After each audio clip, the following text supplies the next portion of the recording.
Welcome everyone to the Headway Wealth Lens podcast. Today we're going to be talking about the recent budget and also end of year considerations for our clients, potential clients, predominantly looking at the effects that they've had on British expats and UK residents. Today we've got Duncan, Hello. Elliot and Tom joining us. Everyone all right?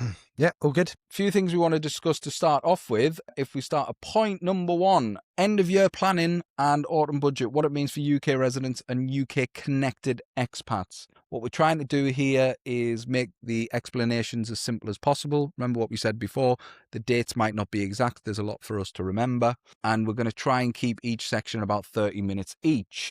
So number one, it wasn't that exciting, the autumn budget, was it? Nothing actually jumped out at us like last year with the, I think the biggest shock for everybody was probably pensions falling in line with people's estates. Did anyone expect that one? At the time, but No. definitely glad the current budget has been and gone. I don't think as an advisor I've ever known a build up like that, you know. I think the phrase that was used a lot building up to budget was she came out rolling the pitch, and she was testing the water with a lot of things that they were on the verge of doing, and then they backtracked at the last minute by the looks of it. And as it turned out, it was quite a bit of a damp squib in many. What do you think the worst thing that came out of this year's budget was?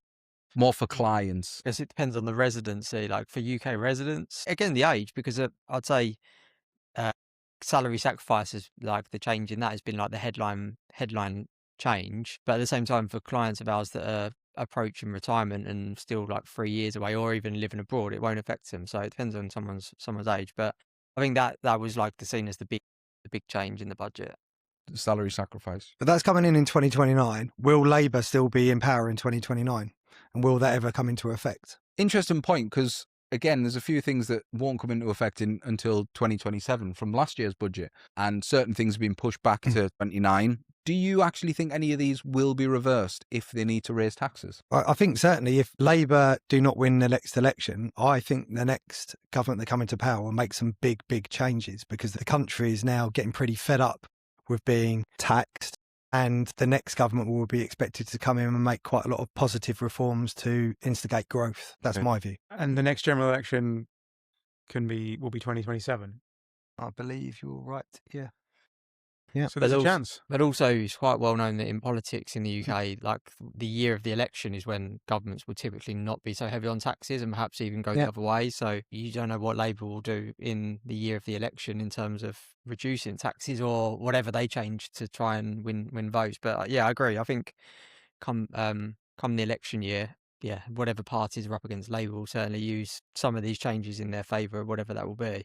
Like the reversing that inheritance tax on pensions, if that's the thing. I mean, but how many votes would reversing the inheritance tax on pensions actually win? Because what you've got to think is any party needs to appeal to the masses. So if they turned around and said anybody who's worried about inheritance tax, which the masses probably aren't too concerned about, yes, a lot of our clients might be, what effect would that have on the votes if they said they're going to reverse inheritance tax on pensions? Difficult to predict, but on to your point there, if you think about the change that they made last year with the increase to national insurance stamp, that affects business owners irrespective of their inclination. If they lean towards Labour or they're Liberal or they are Conservative, business owners will be happy for that to be adjusted if a new government comes into power. So that could very well be one policy that is attacked by the Tories and maybe promised as part of their manifesto next time round, as an example. Interesting.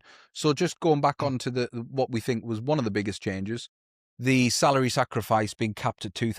From 2029, salary sacrifice will be taxed at £2,000. That's the headline. Tell us a little bit more about that. So something that a lot of our clients will do, and if your company offers it, salary sacrifice basically allows you to reduce your salary down by the amount that you're contributing to a pension. So let's just keep the numbers and say if you're putting £10,000 into a pension, if your salary was £100,000, it reduces your salary down to 90, and that 10,000 goes into your pension, which is similar to other pension contributions, except one thing.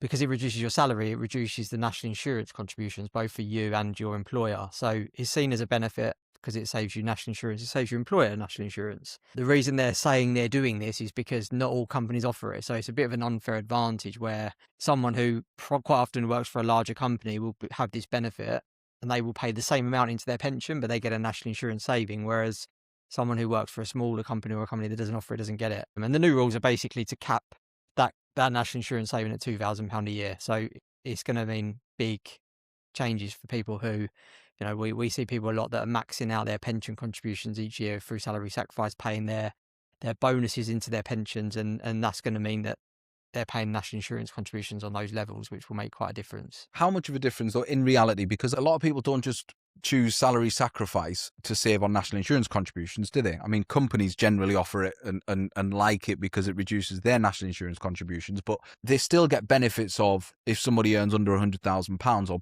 both parents earn under £100,000, they still qualify for free childcare, and on 2 children that can be £15,000 to £20,000 a year. They still don't pay the extra, lose their inheritance tax, which effectively taxes them at 68%. So is it going to be that detrimental if we really look at it in reality as opposed to just national insurance contributions? Absolutely. Your point, yeah, I agree. I don't think it is. I mean, personally, from experience, I've only ever had one client that would affect. It's definitely not a massively widely used tool, is it? Like you say, it's just not available. I think it's widely used for younger clients who have children, similar to you and I. If you were employed, you would probably try to take some kind of salary sacrifice or even make personal contributions to a pension if you earned over £100,000. Yeah? So younger people are putting money into pensions to reduce essentially their taxable income and get benefits like free childcare, not pay the extra tax by losing their personal allowances. Those benefits are still there. Yeah, okay, I'm with you. Yeah, so the main reason people do it isn't. I mean, I actually had a client call the client yesterday who makes salary sacrifice contributions and does it for the tax relief you just mentioned. She doesn't do it for the NI savings. It's there. She actually didn't realise that was what happened and why she does it. So, but yeah, I agree. And I mean, I got a message as the budget was being read out. I wasn't watching it at the time, from a client that said, "Could this be the death of pensions?" And I thought, what the hell did they mean by that? The headline is always worse than the reality. And I think what we need to take into account as financial advisors is there are still benefits from choosing salary sacrifice or pension contributions to get certain benefits that the government gives you. And also tax relief, which is a very, very big one. Also, I think that summarises your earlier point about how this budget perhaps wasn't as bad as we all thought, because the biggest thing that came out of that budget is something that perhaps isn't really going to change how people still manage their finances anyway. People will still make pension contributions. They'll still get the tax relief. You just won't get the extra national insurance relief that people once got. So this leads me on to the next one, which I actually think is a bigger change with the budget to a lot of our clients, especially the removal of Class 2 voluntary NI contributions. For non-residents. For non-residents. Yeah. Exactly. The expert on that, Mr. Parsons, how do you think it'll affect a lot of your clients, and how harsh do you think this one is? So probably one that's not spoken about enough is that people that haven't got the 10-year contribution limit. So if you've got people that spend 9 years in the UK, you used to be able to then top that up by 1 year to then get the 10 years. And maybe can they still do that through the other type of contribution, or is that gone completely now? You can't make any contributions at all. I think the new legislation is that if you haven't met the 10-year clock, you won't get any state pension at all. Is that the case? In my experience, there's a complete lack of knowledge in the overseas marketplace about how voluntary contributions work for state pension. I've spoken about it non-stop all year to all of my clients and prospects, etc., and I've not had one that understands how the system works. And what I've noticed is, obviously, when you leave the country, everyone has a government gateway account. And most people, not all, but most people use that government gateway account before they left and still have a log on to it. And when they go and look at their state pension forecast, it will show them the cost of filling in missed years. And one common misconception is that indication of how much it will cost is often very misleading, because when the person was working in the UK, they were typically, not all the time, but they were typically either a permanently employed person or a self-employed person at the higher end of the scale. In which case, their contribution, the cost of national insurance contributions, like £900 odd a year, like class 1 or class 3. Now, when you leave the country, people think automatically that if you've notified one part of the tax office that you have left the country, all of their systems speak to each other, but they don't. So when you leave the country, unless you contact the department that is responsible for national insurance contributions and fill out a form, they still think that you are either permanently employed or self-employed at the higher level. So i.e. default, that when your forecast will default to it cost you £900 per year per contribution. What they don't understand is that once you leave the country, providing that you were employed when you left, either self-employed or employed by a company, and you can demonstrate that you've been employed since you left the country, invariably you'll qualify for Class 2 national insurance contributions, which cost less than about a quarter of what a Class 1 or Class 3 contribution will make. And that deters a lot of people from even bothering looking into it. So virtually everyone I've spoken to, when they've looked at their government gateway, they said, oh yes, it's going to cost me £900 per year. They're still open to doing it, but it doesn't seem like a real bargain. And then you tell them, no, you fill out this form, you send it off, you follow these processes, and I guarantee you they'll come back and say you qualify for Class 2. And obviously there's a window of opportunity till April next year to take advantage of that. You can backdate 6 years and you can pay moving forward, but as of 2026, it will cost whatever the cost of in the future of a Class 3 contribution will be. I think it's £900 a year for a Class 3. And that buys you about £330 per year of income, and obviously that's inflation linked with the triple lock, etc.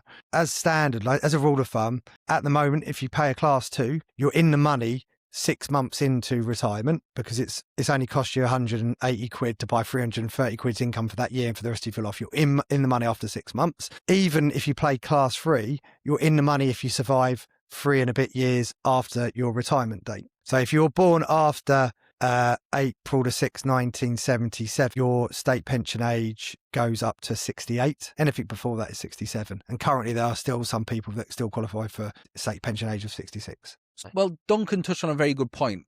Do you think expats, I think you're right in saying expats overseas are not very familiar with how much they actually need to pay in terms of contributions now, right? So in a nutshell, if you speak to a client now and he says, should I be paying my national insurance contribution so that I qualify for full state pension? What would your advice be today, knowing what you know is going to come in April, to a client who has that question? Well, first and foremost, they need to act. If there's any inclination that they have got any missed years and have the ability to utilise the allowance while they can. Yeah. So you can still make your voluntary contributions to get a full state pension, but you have until April 2026 to be able to make those lower contributions of £180 or £179 per year contributions. After April 2026, that goes up to £900. And there are some, by the way, there are some caveats to that. So most people who are non-resident, most people will qualify for Class 2, but not all people do qualify for Class 2. So if you were not employed before you left the UK, there are different rules. If you haven't been employed since you left the UK, so perhaps, I don't know, whatever partner out of the relationship is the homemaker, etc. There are different, those people in those circumstances usually default to the higher level of state pension, irrespective of the rules changing next year. Remind us of the process of somebody actually going on and establishing it. How do they actually do that? They have to go to the gateway and get a quotation. Right. So the process is, ideally, if you have a government gateway account, it's the best way to do it through, but you don't need the government gateway account. And in our experience, particularly dealing with overseas residents, if you hadn't established a government gateway account prior to leaving, and it was many years ago that you did leave the UK, it could be quite a challenge to set one up, because in addition to them needing your national insurance number and your name and date of birth, which obviously everyone can give, they also want an address. And a lot of people who left years ago can't remember what address they will have on record for them in the postcode, etc., etc. So then it's pretty long-winded. The best thing to do in those circumstances is to write a letter to the National Insurance Department, and it might take 6 months or whatever. But there is you don't have to do it through the government gateway. There's a form CF83 which you fill out. And that just asks you, obviously, your personal details, and it just wants to know your working history prior to leaving, the dates that you left the UK, and your working history since leaving. And you need to provide evidence to all of that. And then they will then assess it, and then they will get back in contact with you and tell you what category, what class of national insurance contribution you are eligible for. And then they will communicate to you the means in which you can pay your contributions. I personally did this myself earlier in the year. I phoned through to the number, which is a call centre up in Newcastle. After sitting on hold, they were very, very helpful. And they basically just gave me a unique reference number and an account number to send it to and the amount. And I had to send that precise amount with that precise unique reference number, sent it off. It took 6 months to get reflected on my government gateway, but eventually it did because they got a big stockpile of them. So it does work. And that's the process. Now, you could still backdate 6 years. Most people have got missed years, haven't they? So you can still backdate. But would you be able to do that after April? Yeah, providing you've got your application in, they will honour it. So that's another point to make. That's a key point. So another key point is that earlier this year, there was another window that has since closed where they were allowing you to fill missed years between 2006 and 2016. So you could add another 10 years, which was a real good offer if you accepted it or took advantage of it. That's now closed. But the standard window is always there for you to backdate 6 years. And that will continue, but it might be more costly in the future if you don't take advantage of it now. And their rule is if they receive the paperwork, if they've received it into their office before that cut-off date, they honour it, even if they get round to it after the cut-off date. Interesting. Yeah. Yeah. Might apply to all of us, given the fact that we spent a decade working overseas.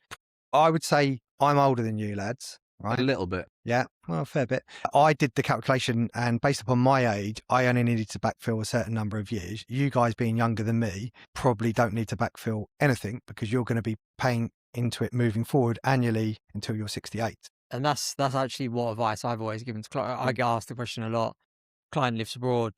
Should I still pay national insurance? Yeah. And I've always gone down the route of saying, well, how many years do you have so far? How old are you? And if they're, say, in their 40s or and they've got a large chunk of that already, then I've kind of told clients in the past not necessarily to do it yet, just in case they ever move back to the UK. Because if they move back, they will automatically go back into the UK system. But having said that, there is this window to take advantage of paying 180 quid per year that you fill rather than moving forward. It is worth doing it now that the rules have changed. I totally agree with you.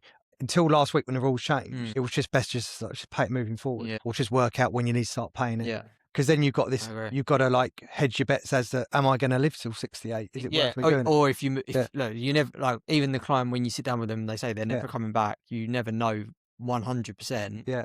So it's just those sort of people where I said, let's just maybe wait until you're at the stage where it actually will start counting and you need it. Yeah. Right. So let's just go back to the last budget. And we discussed before about how big a change it was to financial planning as a whole when pensions from 2027 are going to fall into a client's estate. How has that affected financial planning for everyone and your jobs as financial advisors? Remind me, the last budget, was that also when, I feel like a lot's happened this year, when the non-dom changed? Yeah, non-dom and IHC pensions. They're the two big ones for us. I mean, there's definitely planning opportunities that have come around on the back of the non-dom regime. I appreciate that has had nothing but bad press in the UK. I guess the unique space that we operate in of British expats who've been living overseas for a long period and then returning to the UK. One of the rules and kind of nuances of the new residency test rule is the FIG rule, foreign income and gains. I think that was something I definitely overlooked at first, but to break it down for everybody, where you've got somebody who's lived, as long as you lived outside the UK for 10 or more years and you're returning to the UK, there is a 4-year window where basically you can realise any investment gains as a UK resident and not pay UK tax for the first 4 tax years of returning to the UK. So you've got to lived outside of the UK for 10. But for our client bank, British expats living overseas, done a decent chunk, built up savings, investments. It's quite a unique planning opportunity for them. Obviously, it's very, very client specific, where they can return to the UK, have been thinking, well, this non-dom scheme's gone, I'm going to get hit left and right, and actually some really unique planning that can be done. An example of that, a case that I came across and been working on this year is, husband and wife been living overseas, built up substantial US retirement accounts. The husband had multi-million, had other forms of investments and other income, and was just planning that they were going to have to return to the UK, both husband and wife be high rate taxpayers, and were really having to tread carefully as to how and when they took income from their overseas investments. Well, under the new FIG rule, it's actually a unique opportunity for them in that first 4 years of coming to the UK, where, again, just to focus on the US retirement account, let's say the US retirement account was worth £2 million, $2 million, they're able to effectively take a large payment from that retirement account and just pay the US tax on it, which, if they're joint filing, husband and wife, let's say they took $400,000, they just pay 19% tax. No tax is owed in the UK. again, digging a little bit deeper with some fairly specific US planning, they're able to convert those US retirement accounts into a Roth. So they pay the tax once, they pay the 19% in the US. They roll that money over into a tax-free retirement account, all income, all gains, fully free of tax forever, even though they've moved into the UK. So that husband and wife client, he's able to basically move his 2 million retirement account into a tax-free account, in the UK, just paid 19% once, and then he never pays tax ever again. There's loads of scenarios of that where, fund and share accounts, brokerage accounts. So it was always the day that a client moved back from overseas, the advice always used to be realize your gains before you move back, because the day you move back, if you've got £1 million portfolio and you've got 50% gain in that 50% is going to be realized in the UK on day one. But we're talking about a retirement account there where the gains would be not relevant in that scenario. If it applies to everything. Your prime example, someone's got a share portfolio, and you clearly are going to have said, you're better off come back to the UK with everything in cash, deal with the gain before you come back. It hasn't really had much media attention, but it's completely flipped on its head. And you'd be crazy to do that. So for all the millionaires leaving the UK at the moment, because that's all we see in the press, there'll be a lot of millionaires and billionaires quite welcome to come back because of if they've lived overseas for the last 10 years. Exactly. And there is still effectively a tax break for them. It's no way near as lucrative and as generous as the non-dom scheme. So it affects different people in different ways. And this sounds like people that are coming towards the end of their kind of wealth accumulation period and going into retirement. So those types of people, the rules can work very nicely. People that are coming on earlier on in their career, maybe not quite so much so, because you're coming into what is a pretty high tax environment compared to most other places in the world. Yeah, exactly. But if you're the end of your kind of saving and investing journey and planning around tax, and drawing income, there's actually some really unique planning opportunities available. So the UK, for British expats that have lived overseas and are coming to retire, and again, I think about a lot of the planning opportunities for clients moving back to the UK with a lot of cash, you can actually plan quite well for those clients not to pay a lot of income tax. I come across quite a few scenarios where, let's say over in America, where at retirement, a lot of people are looking maybe to spend extended periods back in the UK to kind of refamiliarise themselves and get back into UK life, but not become UK full-time tax residents, work closely with their limits on how many days they can be here. And so currency diversification is something that a lot of people are interested in. And if the new rules that came in last year's budget with the residency test rather than moving away from domicile when it comes to inheritance tax, there's the 10-year rule now whereby if your assets are UK situs when you die, then if they're in the UK, the residency test doesn't matter. The 10-year rule doesn't matter. That you died, those assets are in the UK, they're going to be subject to inheritance tax. But when you die, you qualify for the 10-year rule. So basically, at the point of death, you've been outside of the UK for at least 10 of the full previous years. But in that period of time, you wanted to spend plenty of time in the UK and retain some sterling assets to spend while you're living here. Then a really easy thing to do now is to move the assets out of the UK into a place like Jersey. That becomes instantaneously outside of your estate for inheritance tax purposes, but it means that you don't maybe have to bring that money across to wherever you live, whether that be America or somewhere else, and into that tax regime. So that's quite that's a major advantage for some people. That is a result of last year's budget changes that we're starting to realise now. The rules are actually coming into effect. So they came into effect April this year. Okay.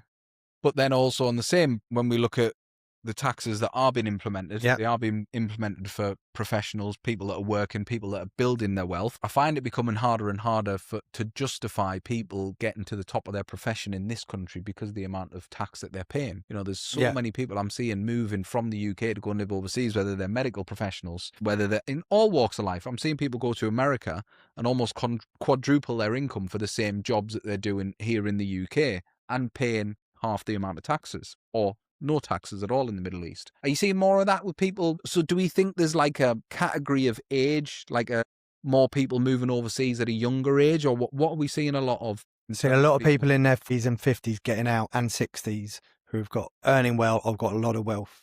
Know a lot of people who have just fled. I think one of the attractions for a lot of business owners that I didn't see a lot of, there was quite a few people that spoke about it. I know somebody that actually did do it, was obviously the employee ownership trusts for business owners. Now that was something that actually went quite under the radar with the headlines as well, where somebody could sell the shares of the business to employees and essentially get that money tax-free as well. Now, EOTs have completely flipped. So before, where it was 100% of that gain was tax-free, that's now 50% of it. So if you sold your business for £10 million now, before the taxes change on it, you would essentially get £10 million tax-free if it went through an EOT. Now you would only get half of that, so £5 million would be tax-free. The other would be taxed at capital gains tax rates.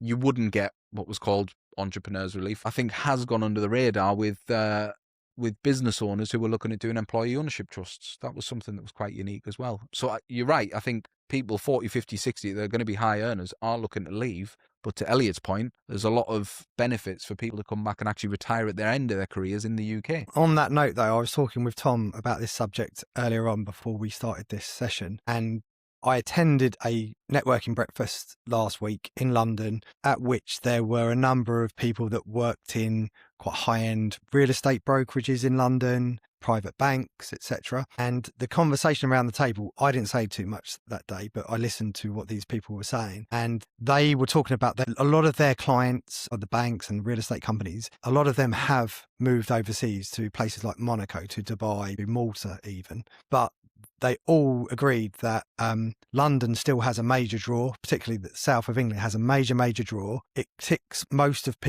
people's boxes, apart from the weather, of the type of place they would like to live. And the feedback from their clients who are sitting there, who are very wealthy, would be if another government comes in and eases off on the taxes that have made them flee, they would be very quick to move back. So this situation could change very quickly. Like I said from the outset, I could very much see this government and these recent budgets have been very much leaning towards the social welfare and benefits system to appease the people that voted them in, and also the backbenchers. But I could very much see a very, very different manifesto and a different government coming in, which is all about listening to business owners, talking to business owners, getting feedback on how do we get these people attracted back into the country. It would be nice if it happened. I personally can't see it. I'm kind of in between the both of you, because I personally keep saying there's absolutely no way I'm leaving this country. I've got my family close to me. It's got a lot of things that I like. It is a beautiful place. There's a lot of things going wrong at the minute. And somebody who's come back here and set up a business here, I still have this, like, in the back of my head, somebody is at some point going to get this right and think business owners aren't the bad people here. Like, we are employing people. We are giving people jobs. Like, in the time that I've been back in the UK, corporation tax has gone from 19 to 25%. National insurance contributions in our business have doubled for people that we're employing and giving jobs to, and actually like being part of something that's growing. But then at the same time, I'm like, will this ever change? Will taxes, I mean, the current government has just gone... Well, I'd like to see the maths on it, though. Even just the current government. I mean, to your point, we came back, 2019. You know, as a business owner, you take all the risk. Like, you plow everything into the business, time, energy, everything else. And ever since we moved back, not only does the business pay get hit more, business costs, tax on businesses have increased. Personally, for you to then hopefully one day have built a business and be able to start extracting money out and getting your element from it, what's happened in the last 10 years? It's just got worse and worse and worse and worse. So I get it. I don't think it's just, billionaires and millionaires. I think if you're somebody who's put your blood, sweat and tears and money into a business, thinking, well, maybe in 10, 15 years, I'll have grown it to a point where me and my family are then secure. But 50% more than you did 10 years ago, in tax. Like, a lot of these companies, so the national insurance increases that came in last year, so that has made it much more costly for businesses to operate. So what's the next natural step? Probably shed headcount and refine, shed headcount, right? So, and then all you hear is AI going to take people's jobs? Yeah. Well, I don't want AI to take people's jobs, but I don't have to pay national insurance contribution or pension contributions AI bot on an AI bot. Forget AI for the time being. If that leads business owners to reduce headcount, the government are getting more tax, more national insurance stamp per head, but they might be getting less national insurance overall because the businesses have shrunk. So it's basically counterproductive. Paying out more in benefits for the unemployed. Yeah, and they're paying out more in benefits to those people that haven't got the jobs. So that is logic. But I haven't seen a government since I've moved back work on logic. No, because most of the policies are very short-termist policies just to win the election and then win the next vote. It's not about what's really in the best No. interest of the country in 10 years' time or 15 years' And time. that's why they backtracked so much on Yeah. there was like, what, 5-6 things that we heard that were coming out, and then all of a sudden wasn't anymore in the budget because Yeah. they were told that it wasn't going to go down well. So Roll might in the lose pit. votes. They rolled the pitch. Yeah, we could rant about that for ages. I mean, we're not here to do a rant. Go through the budgets. Mansion tax. What did you all think of this mansion tax coming in? Again, It's not going to lose them many votes, is it? absolutely not. No, Mm. it's an easy one. What's Yeah. happened to the property market in the UK though? I've spoken to a lot of clients in the last 6 months that have got properties on the market that have taken them off the market because they've not even had viewings, or they're having viewings and just not moving at all. They've Yeah. reduced the values, it's not going anywhere. So if we're basing it on that alone, I would say the property market's not doing very well at the moment. That's from people all over the country. Oh, totally right. So at that breakfast I attended, there was a lot of realtors at that breakfast, and it's exactly what they said.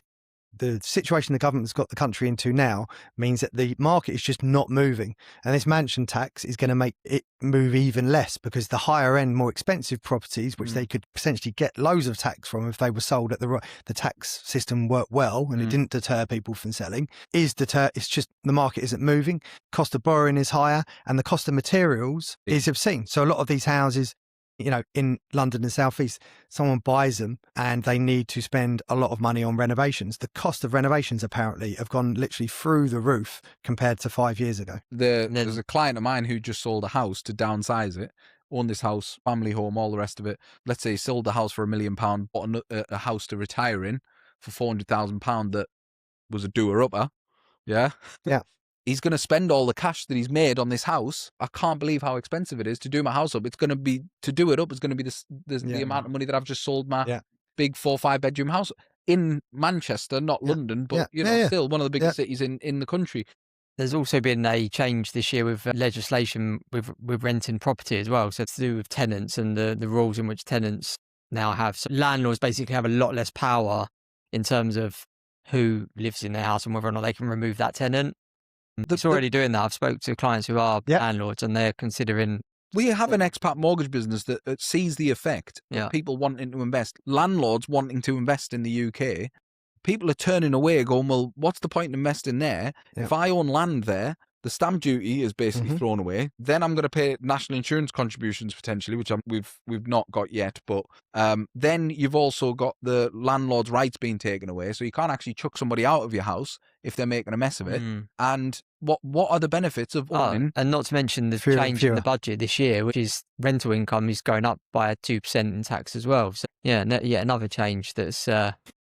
So essentially what we're saying is they don't want landlords, they don't want business owners, they don't want you to give people jobs, they don't want you to rent people homes that can't afford to buy homes. And we've also only really spoken about the domestic market there. So there's a higher rate of tax on property income and savings income in the UK. Yeah. They've all gone up by 2% from April 2027. How will that affect expat clients who own property? People who own property while living in the Middle East. How many expats, for example, in the Middle East did you meet that said, I'm going to buy a load of buy-to-let properties? Yeah, well, I think firstly, something we touched on earlier is the rules on inheritance tax and the non-dom rule being removed. But I think I would stress that anyone who is a expat who has a UK property really considers whether or not that is even the most suitable way to have your funds invested going forward, when given the fact that it's taxable for inheritance tax in the UK because it's a UK status asset. So it's not quite what you asked, but I think that's one thing that's worth considering. Huge. Yeah, great point. But also, another one of the incentives about the housing market was that it continuously seemed to go up and up value, and that was a very attractive part of it as an asset acquisition. Now all of these new taxes and rules have come into place, and interest rates are a lot higher. That is surely going to stop, and there's less transactions going on and sales going on. That's surely going to stagnate the value of houses. They may even, I believe that they are declining at the moment. I mean, my friend just sold his property in London. He had a flat in London for 5 years, 6 years, and he sold it at less than what he bought it for. Yeah. He had to reduce the price because I've seen that someone in his building was undercut him massively, and someone pulled out and they went with the other property. I mean, when you factor all of that in, higher income tax. I mean, that's the other thing. A lot of people who are expats, they would rely on the personal allowance in the UK to cover the rental income. So if you're a joint owner of the property and it's below £12,500, your rental income as a joint owner could be 25 grand a year. Well, the personal allowance is now frozen for the next few years, but inflation is probably increasing that rental income. So you might find yourself paying UK income tax on it. And then it's liable for potentially inheritance tax, and it's not potentially growing like it used to as well in terms of value. It's not as it's not as attractive. Well, property markets always work in peaks and troughs, don't they? So that's something that might come good. But the point I'm getting at is somebody who is looking to build an investment portfolio, property portfolios as an expat. What would you say to them? Obviously, we've said personal allowance is at 25,000, rental income £25,000 for a married couple. But that's no real property portfolio, is it? So they're going to be taxed on their income from that. It's going to be part of their estate. Yeah. What if they, which a lot of property owners do now, is put it in a limited company? Well, again, how do you pay yourself out that limited company? Because dividend tax is going up, corporation tax has gone up.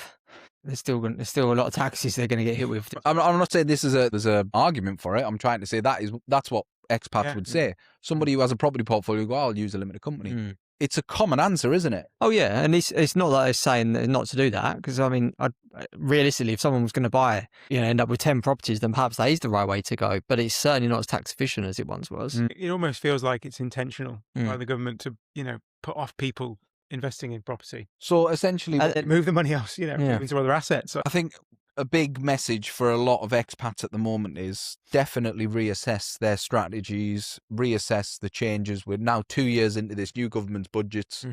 A lot has changed. Yeah, I think more than ever, as an expat, the recent budgets have changed their situation perhaps more than previous budgets, because there's been, as we just said, changes to the national insurance contributions, which would affect expats. There's been the whole non-dom thing has completely changed the landscape for expats. I mean, even things like QROPs, there's changes on that for non-UK residents. Pensions, part of it. I mean, I probably could keep talking all day over the changes that would affect a non-UK resident. But I think maybe a lot of people who live abroad wouldn't pay as close attention to the budget because they don't live here.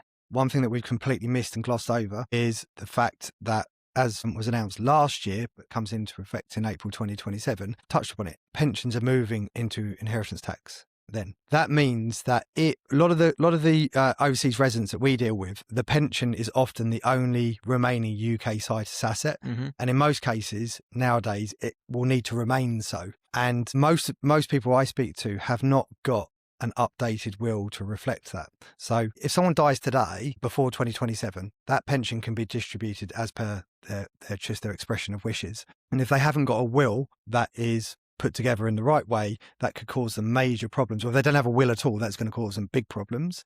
And if they don't have a will that is written in the right way and maybe dovetailed with their will wherever they live, whether that be in America or somewhere else, I'd very much advise people to contact their advisor to get introduced to a specialist solicitor who can help them with that. I think that's going back to what I just said, it's slightly off topic, but in terms of inheritance tax and people owning property in the UK, that's another good point. Is as of 27, if someone owned a UK property worth £300,000, that wouldn't have been an issue before. But if they've got a pension as well, all of a sudden the two combined will make them have I'll give you yesterday I had a meeting with someone in America, and this is his situation. 48 years old, property fully paid off, unencumbered, £900,000 in England.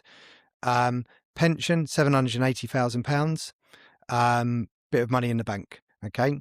He's not going to move back to the UK. He might stay in America. He might move elsewhere. He had no idea that pensions were moving into inheritance tax in 2027. And he had no idea about nil rate bands, etc., etc. And even now, the property alone takes him over the nil rate band.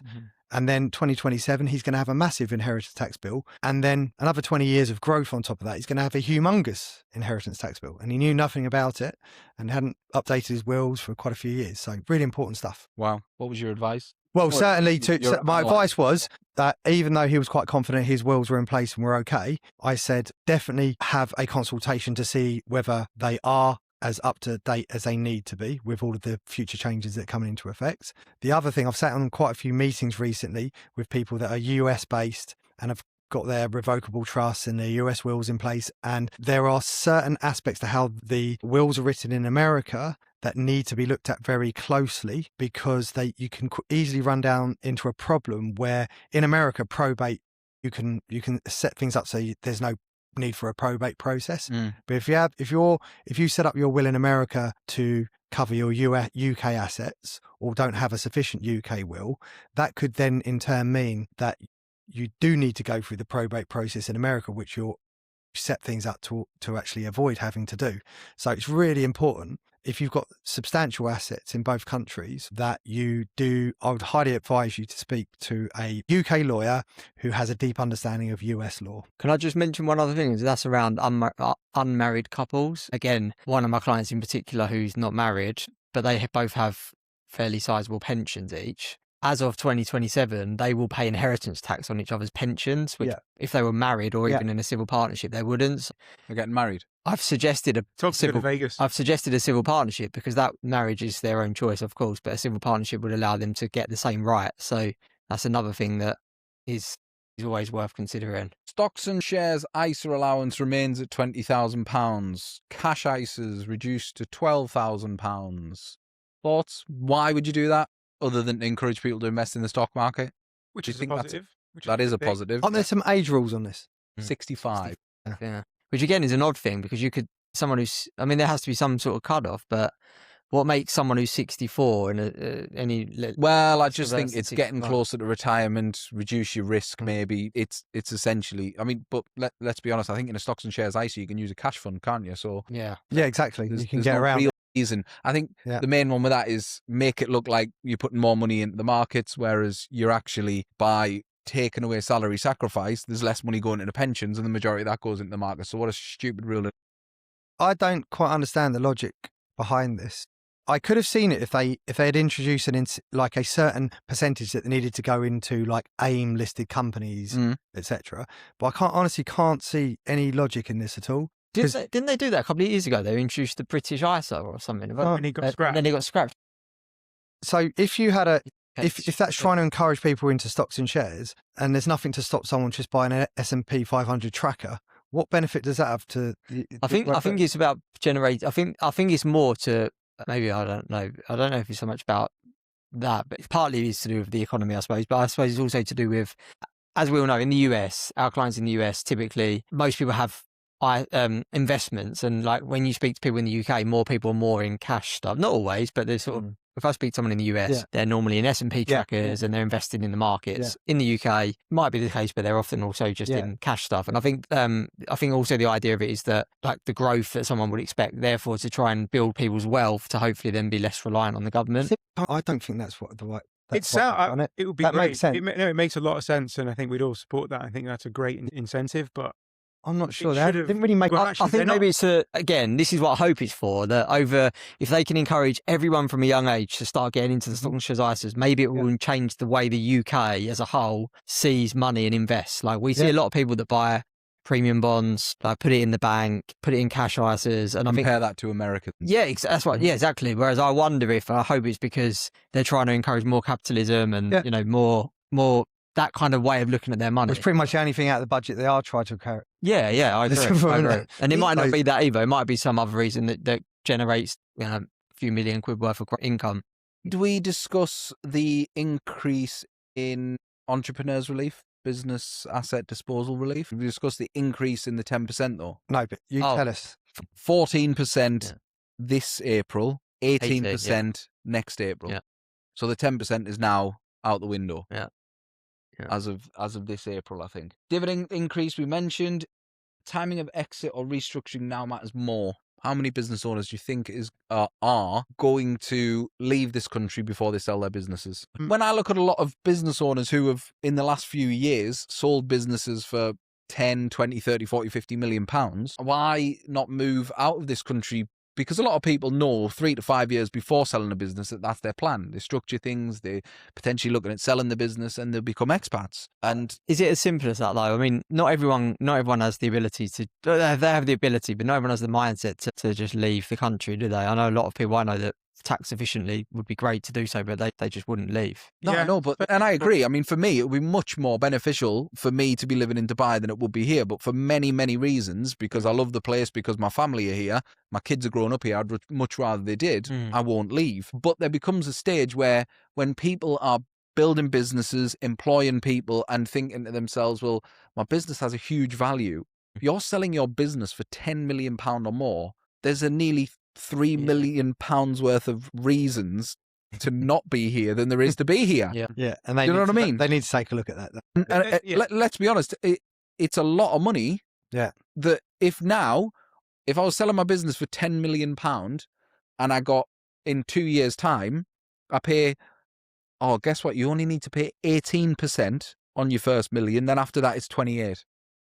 Thanks for that. After all those people I've given jobs to over the years, paid all that corporation tax, I'm gonna get a nice little juicy 18%, followed by 28%, which, let's be honest, I'm going to pay £2 million in tax. And then when I die, that'll be the other 8 will be taken away anyway with another £4 million. So that's where I think that it's pushing business owners away. And now I'm looking at business owners who have retired. They're in their 70s.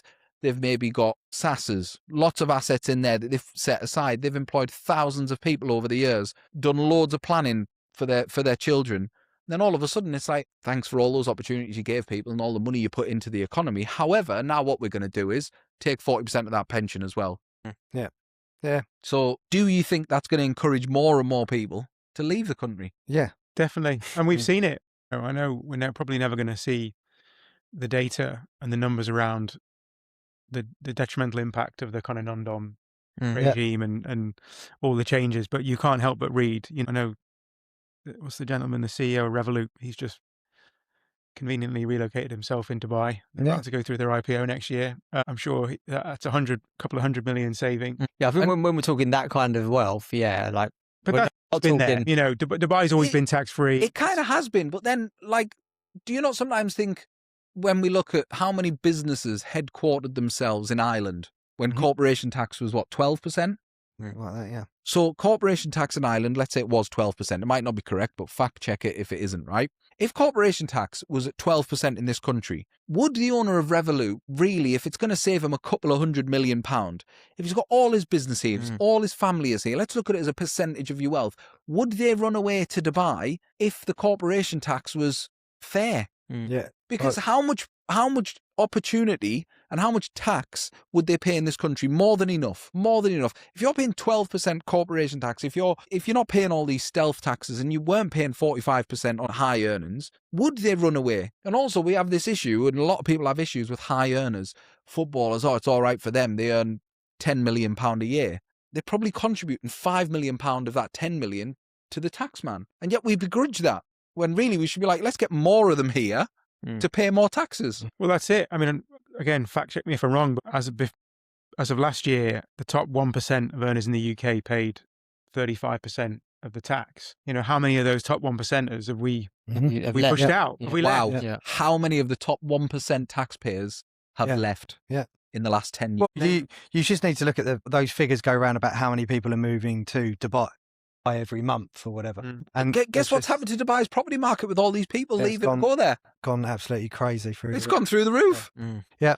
Guess who didn't buy an apartment or a house there when he lived there? Yeah, buddy. Again, I think we briefly touched on it. Income tax thresholds frozen until 2029, is it? Or 2028? 2029, I think. I'm not sure. Not sure. Another 3 to 4 years. Yeah. But again, a lot of these things are, I think, potentially moot points as to whether they actually will come to fruition, because it's almost inevitable that Labour won't win the next election. In your mind? You live in the south. No. Just from what you read and what you see in the news. So it's the opinion ratings are way down, etc. And it's it says on here, the single biggest revenue raising measure in the budget is freezing that. Yeah. And it's a stealth tax. A lot of people don't even realise. One of the other biggest stealth taxes is in your nil rate ban being frozen. How long has that been frozen for? 2015, was it? Yeah. No, I think it goes back further than that. I think it's the early 2000s. It was fixed at £325 a person. That's like 20 years of compound interest not applied to that. There's stealth everywhere. Yeah. Was there anything positive in this? No, nothing. That we could end our end of year podcast on, but in a positive way. Well, this is, I suppose, the major positive thing for us is, we touched on it before, that Elliot said there's a lot of positive things for people that have finished their career and looking to move back to the UK, haven't earned a load of money, bring it back to the UK. There's a lot of positive planning that we can do. I suppose positive things, British expats moving overseas, not sure if they want to deal with overseas advisors. The positive thing is we can help them. There's lots of different angles. They can still do UK planning to an extent, maybe not into pensions, but there's lots of other UK regulator planning that they can do, and we can help them with. I suppose the biggest shifts over the next year or two are going to be how we view pensions and see what happens in 2027 when all the legislation is written and it's brought into place. The property market, rental income, how a landlord's been hit, I suppose that's going to be a big factor over the next couple of years as well, and see what happens to the property market. Income taxes, as you said, you think that will change. The can has been kicked down the road because the government might change in the future, but if it doesn't, there's a lot of things that happen in budgets that I've seen over the last 10, 15 years that a lot of advisors look at in a positive light, negatively for the first week or two, but then a positive light and go, there's got to be something we can do. For example, salary sacrifice. It makes our job worth doing and like add value to clients, because there's so many things we've spoken about today where like there are ways around it, and like not ways around it, but there's planning opportunities to try and basically minimize those taxes, because that's what we're here for. So yeah, I mean, salary sacrifice isn't dead. Essentially, it may be through a big corporate company, the relief on the national insurance contributions, but there are still benefits of making personal contributions to pensions to retain some of the tax that you pay and maybe get some of the advantages of free childcare and other bits and pieces, and not pay the another stealth tax of losing your personal allowance taxes you from £100,000 to £125,000 at 68%. Yeah, that's a beauty. And if you do those calculations on personal contributions for anybody earning £125,000, which I did the other day, there's a whopping big £10,500 refund from the taxman if you make a chunky contribution in there. So there's a lot of positives that can still be done for UK residents and non-UK residents. Yeah. Anything to finish off? Anyone who pays themselves dividends from next April, 10.75% is the basic rate, 5.5% at the higher rate, 2% increase. UK sourced income, which we discussed, so rental income, dividends and pensions. I suppose with dividends, you pay nearly 11% from next year, basic rate taxpayer on dividends. But as a non-UK resident, so let's say a business owner moves overseas and wants to pay themselves dividends, do they pay tax on those dividends right now, non-residents? They'll pay tax in the country they live, right? Well, it depends on the country that they live in. So non-UK residents don't pay tax on their dividends, yeah, in the UK. Yeah, that's what I mean, yeah. So they pay tax in the country that they live in. So let's say they go to the Middle East. Somebody thinks, I'm going to go to the Middle East. I'm going to draw dividends from there. So they're going to pay corporation tax, which has now gone up to 25%, but 25% is still a hell of a lot less than what they would pay on the higher rate of dividend tax, which has just gone up another 2%. Markets, anybody want to discuss markets? Big surprises this year? Well, Donald Trump, the tariffs, definitely paved the way for an interesting 2025. Yeah. Did anyone expect in April that their portfolios over a 12-month period would be up between 10 and 20%? No. No? No. Anybody invest clients' money, big lumps of money in March, and then get phone calls in April and May saying, what the hell have I done? Yeah, I've got quite a few examples of that. Yeah. Not that people are phoning me, but I've got a few examples. In the tax year planning last year, every advisor in the UK would have put a lot into pensions and stuff for their clients, and then 2 weeks later, they were down 10%, and then 6 months later, they're up 15% from that 10% down. It's a pretty crazy year. So what's the message for your clients who maybe got a little bit nervous or decided not to invest? Well, you just can't predict the market. You can't time the market. The market will be whatever it will be, but you've got to take a medium to long-term view and not get too distracted by all the short-term noise. And look at that as that event and that data as to provide reassurance. It's all Yeah. very well telling somebody, we're going to, you're going to invest your pension in this type of portfolio. It's going to track the markets and do X, Y, Z. Well, they've just seen in a 90-day window, it being able to drop with the market and get back up. That's what you're going to see. You just got to be careful not to say trust the process. Remember, I said that to a client. I said that's what Rachel Reeves says. Yeah, don't say that. I always say most of the time that, in reality, the market these days with technology and how many more participants exist within the market, it's totally different to generations gone by. And this year is a perfect example that one announcement can send things down very sharply, and very quickly, one announcement in the afternoon's trading, everything can come back up pretty quickly. That's what happened this year. So you can't time the market. You can never predict when the positive things going to happen or the negative things are going to happen. And dipping in and out is the most dangerous thing that you can do. You need to make the commitment and ride with it. And trying to call, where best to place your money. I mean, what's the best asset class? My this God. year? I have had a client in gold for 10 years. For 8 of those 10 years, he kept asking, why do we hold that much gold? And I think the last 2 years have proven that when inflation rises, it is an inflation protection and it's doubled in money in those. Yeah. So that's a big one for me. Anyone else got a surprise asset class that they've seen? It's not really what you asked, but I think just Don't answer it then. encouraging clients more than ever, especially people who manage some of their own funds as well. Like I have clients that might have money in foreign pensions that we don't look after where they live, and just looking at, like, a couple of years ago, you buy an index tracker, which was the S&P 500, or you buy a global stock market index, and you'd be quite diversified. Whereas now, like, if you had 50% of your money in the S&P 500 and 50% of your money in a global stock market index, you ultimately are going to hold 20% in 4 companies, because the big companies now, I actually re-looked at this the other day. So the top 2 companies in the S&P cover 12% of the US market. I'm not exactly right, something like that. And then the top 4 make up 25% of the S&P 500, or even 30. So it's not quite as simple as just buying an S&P tracker and think you're diversified. I mean, you're not. You're going to be very, very it's a great point. close to certain companies. So that's why, a lot of the MPS providers, managed portfolio service providers, are buying those equal weighted trackers as well, and apportioning some of the portfolio towards them. And that does help you diversify. Yeah. I've had a particularly good year with referrals this year, so I suppose we must be doing something right for clients to be referring friends, family. I mean, I look after more client family members than anything else these days. And has everybody had a good year with referrals? Yeah, I've been working very hard on like professional tie-ups with tax advisors, lawyers, private banks, etc. And that's becoming that enables me and the company to deliver holistic financial planning services to our clients. Something important on that, I saw one of the IFA slating websites or Facebook pages talking about a lot of companies that employ their own accountants and stuff like that to use the headlines for selling tools. We don't actually employ any accountants. We've got accountants that have relationship with us in all different fields, whether they be cross-border ones, whether they be local ones, whether they be those that specialize in large companies, those that specialize in just doing the simple self-assessments. None of them work for us. They're just professionals that we work with. Same with will writers and not death planners. The only thing we haven't got is maybe a tie-in. We haven't got a tie-in with any undertakers yet. No, the professional introducers have been great. All been good this year. Happy with it. Yeah. Thank you everyone for listening and watching, and thank you to our clients. And a happy new year.